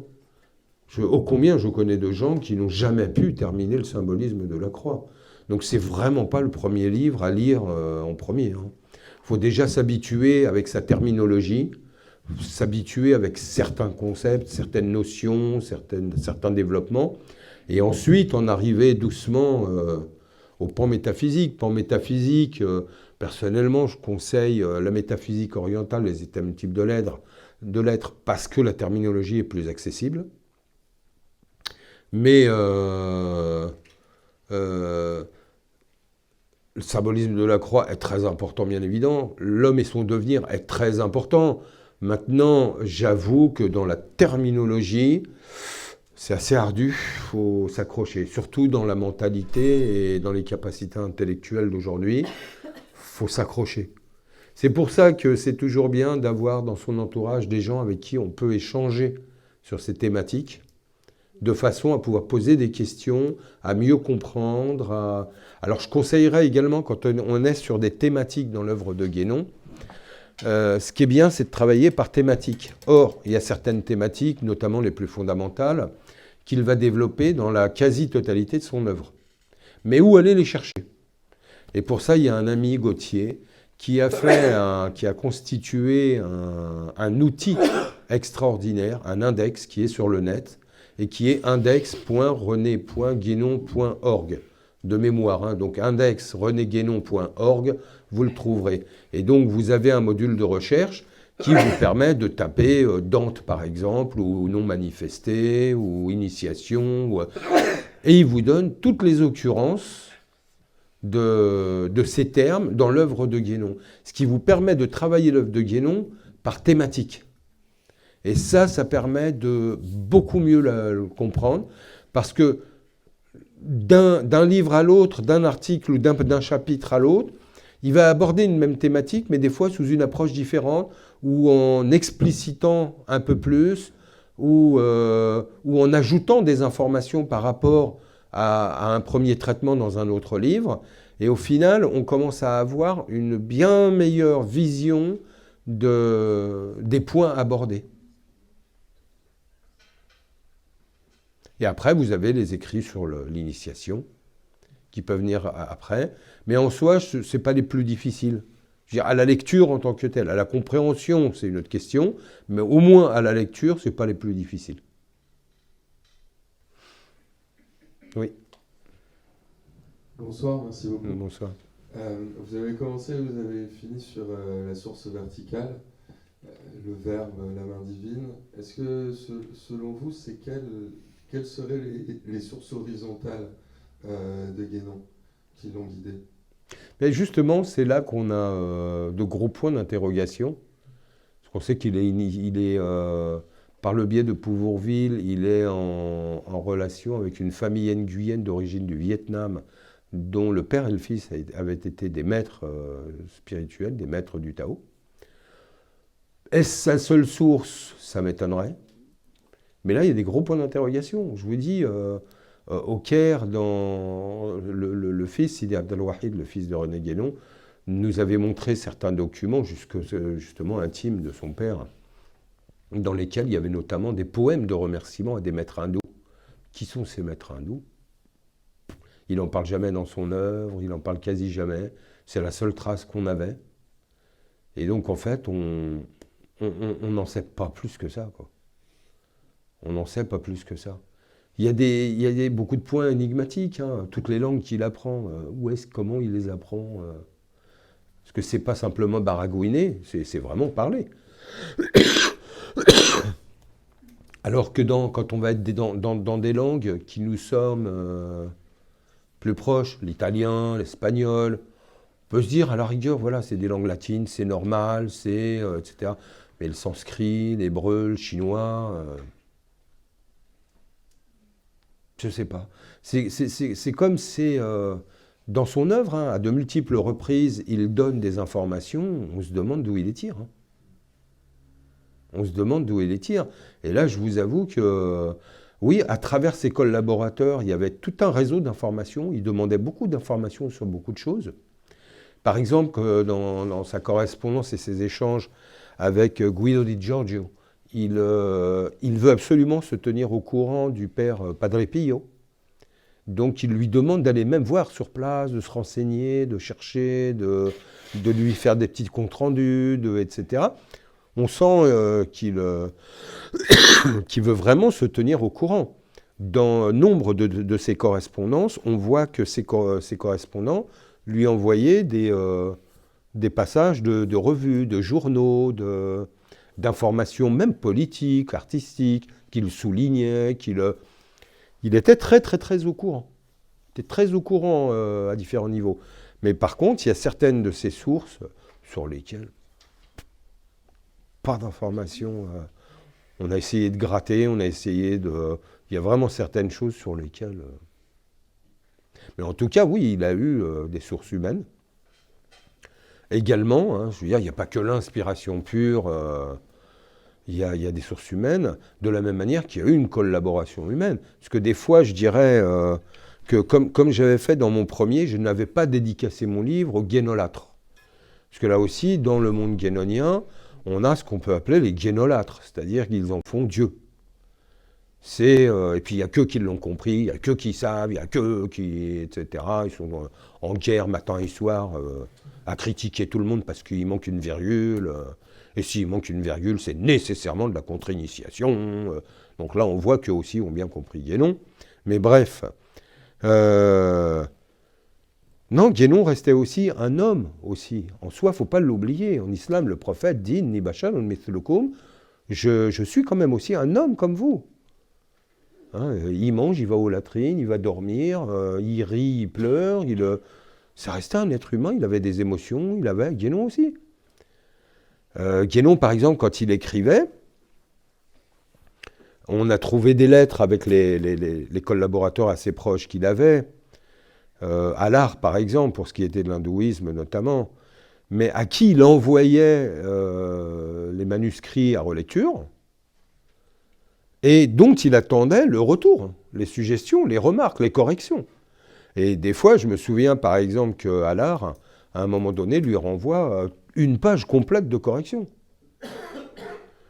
Et Guénon n'avait pas cet orgueil mal placé de dire « mais quand même, et alors ?» comme les guénolâtres, quoi. Non, non, non, il avait cette simplicité de savoir qu'on restait humain et qu'on pouvait se tromper, et qu'il remerciait toujours ses collaborateurs quand ils lui corrigeaient des erreurs, et lui-même acceptait ces corrections bien volontiers et les intégrait dans ses travaux. Donc en fait, c'est toujours un travail de collectif. Même si Guénon part tout seul, il forme quand même un noyau et un collectif autour de lui, sur lequel il va avec le temps pouvoir quand même s'appuyer. Hein.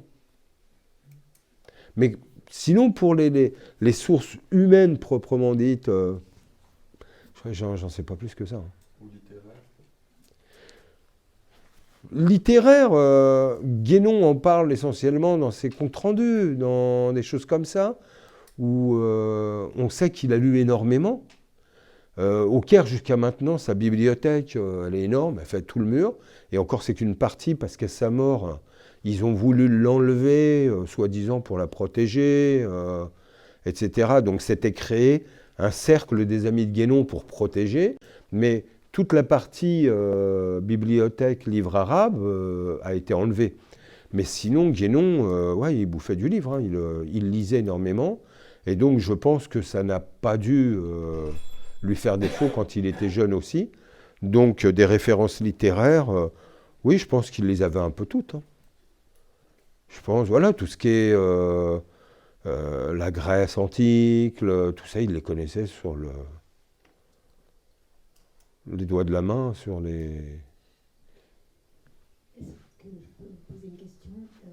C'est tout à fait passionnant, tout ce que vous dites là. Je voulais vous demander, est-ce qu'on a une idée sur son choix de l'Égypte? Non, pas précisément.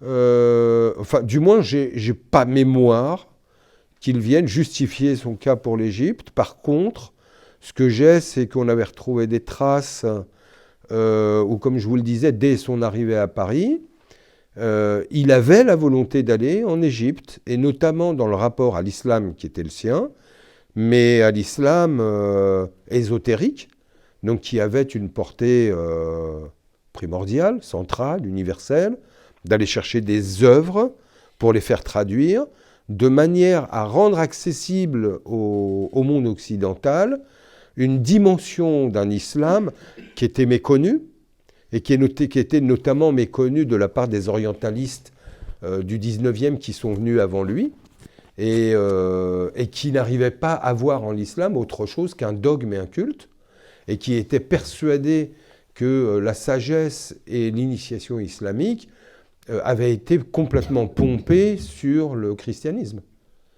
Et justement, là, Guénon avait cette volonté, un, de montrer que non, deux, de démontrer qu'il y avait bien une initiation encore vivante au sein de l'islam, et lui-même va être en relation avec certains maîtres spirituels vivants de son époque. Il va avoir certaines relations, même privilégiées et proches, avec certains maîtres spirituels. Et autant il était très proche dans le domaine spirituel, autant dans les milieux politiques et le reste, il fermait toutes ses portes. Oui. Une question dans la suite de madame, c'est qu'est-ce qui a fait le choix de la primauté de l'islam chez René Guénon? Pourquoi est-ce qu'il a accordé une primauté à l'islam et qu'il a jusqu'à aller en Égypte et jusqu'à vivre, de ne plus revenir en Occident, et de rester là-bas, de mourir musulman? Oui. Alors, encore une fois, je pense que là, on va être quand même dans des hypothèses. Parce que finalement, lui, ne va pas plus s'exprimer que ça, si ce n'est dans sa correspondance, où il dira que l'islam en tant que tel, pour lui, c'est avant tout la tradition primordiale. Ce n'est pas l'islam en tant que tradition historique, etc. C'est vraiment une revivification de la tradition primordiale, en expliquant que dans toutes les traditions qui ont précédé, ce qui fait l'essence même de l'islam. Ça existait déjà, la notion de prière, la notion d'incantation, la notion de technique, de concentration, d'incubation, comme le disait Parménide, et qui est les notions de khalwa, etc. en islam. En fait, il établissait sur les parallèles sur lesquels il disait qu'il n'y avait rien de nouveau. Mais d'ailleurs, il y a un verset, s'il y en a qui connaissent le Coran, il y a que moi ici pour me seconder, وَمَا أَنْتَ بِبِدْعًا مِنَ الرُّسُلِ. Tu n'es pas une innovation parmi les prophètes. Tu n'as pas apporté une innovation. Ce que tu as apporté est également l'essence et les fondements de ce qu'ont apporté tous les prophètes avant. Donc, sur ce plan-là, je dirais qu'en soi, il n'y a pas de raison de choisir une forme ou une autre. Dans la primordialité, en soi, il n'y a pas de forme. Au moment où il faut adopter une forme, au moment où on a compris la primordialité, et là je renvoie à son article sur la conversion, où il dit, une fois qu'on a compris le cœur des choses, il n'y a plus de conversion possible. Même si on change de forme, ce n'est pas une conversion. Là où je pense, et notamment dans la correspondance qu'il avait avec Lovinescu, Caudron, Clavel, il va insister sur cette notion de si toutes les traditions sont bien équivalentes sur le plan doctrinal, avec le temps, certaines ont dégénéré, certaines moins. Et il jugeait que, notamment avec Lovinescu, quand Lovinescu a au début l'intention d'aller se rattacher dans le christianisme orthodoxe, au mont Athos notamment, et Guénon, sans l'influencer, lui dit « Ouvrez bien les yeux avant de vous engager ». Je pense que chez Guénon, il y avait, et d'ailleurs il le dit clairement à 2-3 reprises, mais dans la correspondance, jamais en public, que l'islam, pourquoi ? Parce que c'est la forme qui est la plus proche du christianisme, qui était la forme occidentale. Donc là, on est dans une proximité de constitution et de structure avec un exotérisme et un ésotérisme. Également parce qu'en islam, des maîtres vivants existaient encore et qu'il y avait possibilité de recevoir une formation vivante. Donc là, toujours cette notion de chaîne spirituelle et d'une transmission vivante, orale. Et il disait ça existe encore par le biais de l'islam et pas très loin dans des pays qui sont sur les bords de la Méditerranée souvent. Mais j'irai plus loin, c'est que concernant l'islam, Guénon, ce qu'il envisageait, c'était autre chose. C'est que pour lui, le but n'était pas de passer son temps à aller à 2-3 000 km pour se former. C'est qu'à un moment donné, essaye de le reprendre en Orient et Occident, c'est qu'il y ait des gens qui soient formés, réellement formés, pour que d'ici, au sein même de l'Occident, ils aient la capacité eux-mêmes de transmettre certaines connaissances et d'aider les gens qui sont en recherche d'une spiritualité. Et ça a toujours été sa priorité. C'est que quelque chose soit ici même au cœur de l'Occident et par des individus qui ont cette double identité, qui sont orientaux parce qu'initiés à une tradition orientale et en même temps occidentaux parce qu'ils ont vécu et ils ont grandi en Occident. Donc c'est vraiment des ponts. Ils ont la connaissance des deux côtés et savent adapter l'un à l'autre pour permettre à une initiation de perdurer et d'être transmise ici même en Occident. C'est là qu'était le grand message de Guénon. Pour ça qu'il a été très content au début quand on a eu plusieurs tentatives dans tous les domaines. Tout à l'heure, je parlais de la grande triade dans la maçonnerie. Il en a fait beaucoup d'éloges. Quand il y a eu, par le biais de Charbonneau-Lacet, des tentatives par le biais de l'ancienne chevalerie spirituelle occidentale et chrétienne, et quand il y a eu, de par les Chuon, Valsan, Burkhardt, etc., au début en Suisse puis en France, l'installation de Tariqa qui allait transmettre un enseignement soufi, etc. C'était vraiment sa volonté, qui est vraiment une résurgence ici, en Occident. Donc après, voilà, ce que je peux vous dire, c'est les mots qu'il emprunte, lui, notamment dans la correspondance avec Lovinescu, et c'est comme ça qu'il l'explique. À la base, Guénon, je dirais, ne privilégie aucune forme quelconque. ce qu'il privilégie, c'est... Il donne un exemple à un moment donné, je crois que c'est dans tout ce qu'il dit sur la conversion. Il dit tous les rayons mènent au même centre. Donc, à la base, la logique veut que l'on prenne le rayon qui est devant nous. Moi, je suis ici, je prends le rayon qui est juste devant moi, qui mène au centre. Pourquoi est-ce que je vais me taper le tour de la Terre à le faire dans une langue étrangère, une forme étrangère, etc., ce qui sera beaucoup plus dur. Il dit la seule raison qui fait que l'on peut changer de rayon, c'est quand son rayon, à un moment donné, est en rupture. Il y a un pont qui est cassé, ou il y a un danger, ou il y a... il y a une incapacité d'évoluer. Une incapacité d'évoluer. Et ça, c'est quand même assez, aujourd'hui, répandu. Hein. Et là, encore une fois, on va me dire, qu'est-ce qu'il aime taper sur les musulmans? Non, ce que j'aime, c'est simplement rappeler des vérités. C'est que les musulmans, très souvent, ont, encore une fois, pris ce message un peu comme ça les arrangeait. C'est-à-dire que tout est chez nous c'est encore, il n'y a pas de souci, tout va bien. Or, pour quiconque connaît un peu le monde musulman, et il est large, hein, du Maroc à la Malaisie, il y en a hein, du monde. Hein. Voilà, il y a un peu de tout et n'importe quoi aussi. Il y a combien de routes sont bloquées, fermées. Guénon, de son vivant, déjà, faisait la critique de certaines voies soufis qu'il considérait comme sclérosées de son vivant. Donc, voilà, le problème, il est quand même assez généralisé. Maintenant, ce que disait Guénon, c'est que vaut mieux sclérosé que mort. Et il disait malgré tout qu'en islam, il y avait quand même encore des voies où il y avait des maîtres authentiques et un enseignement, une transmission authentique. Alors après, un siècle après lui, que ça ait encore diminué comme une peau de chagrin, ouais. Ouais. Excuse-moi, j'ai une question. Je finis juste. Le mouvement soufi auquel il s'est attaché lui-même, avec les maîtres. Il s'est rattaché au mouvement chadilite dès Paris. Et quand il arrive, le cheikh Abdelrahman Ali Shkebir est mort.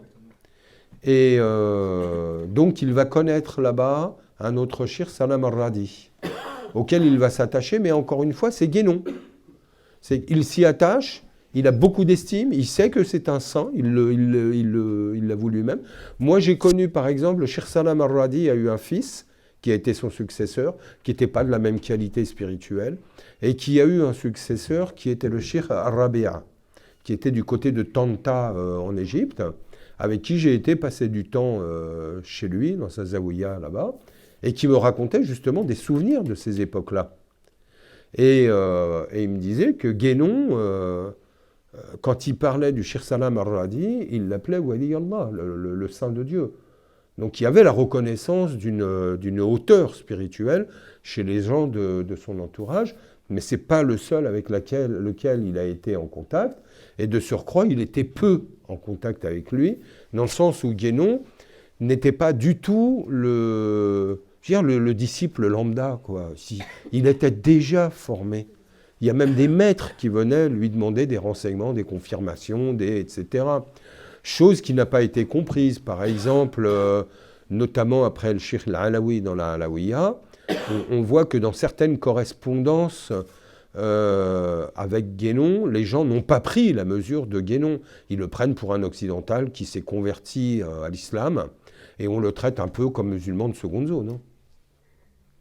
Et là, il y a une incompréhension de Guénon, mais pas que. Même d'autres occidentaux qui se sont convertis à l'époque, ils sont un peu regardés avec condescendance. Ce qui est dommage. Oui. Oui. Il y a madame aussi derrière qui levait la main après. Très bien. Oui. Bonsoir et merci pour votre Pas vous? intervention. Je vous ai levé la main? Non? Ah, vous avez levé la main, il faudra nous dire quelque chose maintenant. Oui, je t'écoute, excuse-moi. Je t'en prie.